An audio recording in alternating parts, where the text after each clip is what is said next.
ఎన్నో మనం చేస్తూ ఉన్నప్పుడు జ్ఞానస్నానం బిడ్డ పుట్టిన 21 రోజుకి లేకపోతే నెల 2 నెలలకి 3 నెలలకి జ్ఞానస్నానం తీసుకోవడంలో తప్పు లేదు. జన్మ పాపం అనేది ఒకటి ఉంది కాబట్టి ఆ జన్మ పాపాన్ని మనం కడుక్కోవాలి.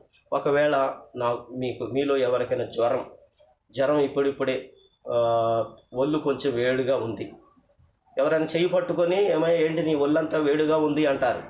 ఏమో కొంచెం నీరసంగా ఉంది, బద్ధకంగా ఉంది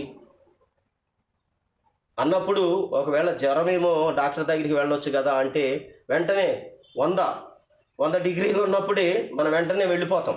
అంతేగాని రానిలే 102 103 వచ్చిన తర్వాత వెళ్దామని కూర్చోం కదా.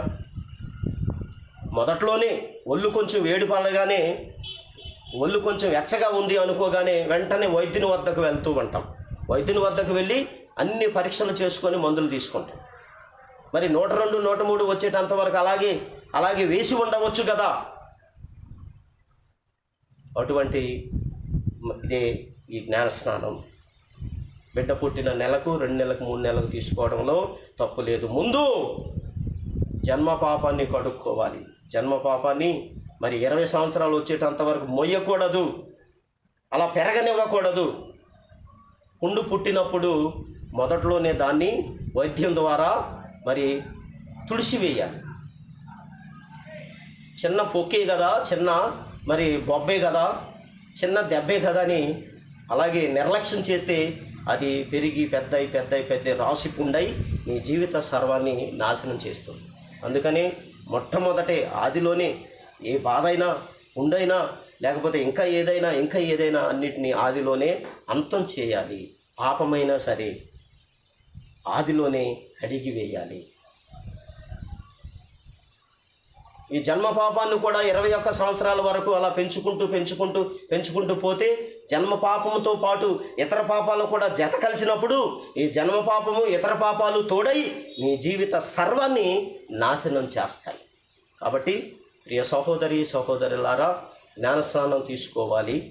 తీసుకొనుటలో తప్పు లేదు. బిడ్డ పుట్టిన 21 రోజు లేకపోతే నెల రోజులు 3 నెలలు ఇలా బాల్య వయసులో మరి జ్ఞానస్నానం తీసుకోవడంలో తప్పేమీ లేదు. తీసుకున్నప్పటికీ ప్రతి సంవత్సరం కూడా నూతనీకరించుకోవాలి. జ్ఞానస్నానంలో చేసిన ప్రతి వాగ్దానాన్ని నూతనీకరించుకోవాలి. కాబట్టి బాప్తిస్మము జ్ఞానస్నానము ఈ రెండు ఒకటే.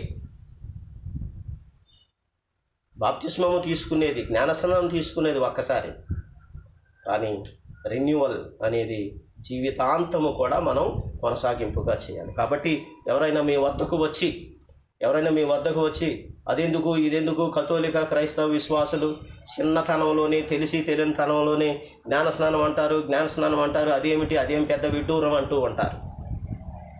తెలియని తనంలో ఏం తెలుస్తుంది అంటారు.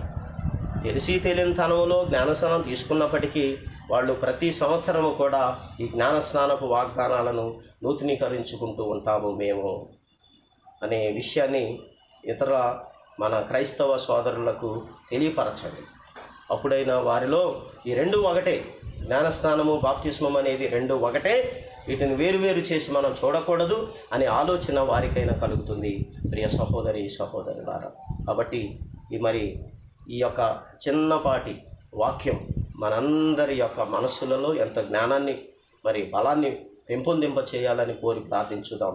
పిత పుత్ర పవిత్రాత్మ నామమున ఆమెన్.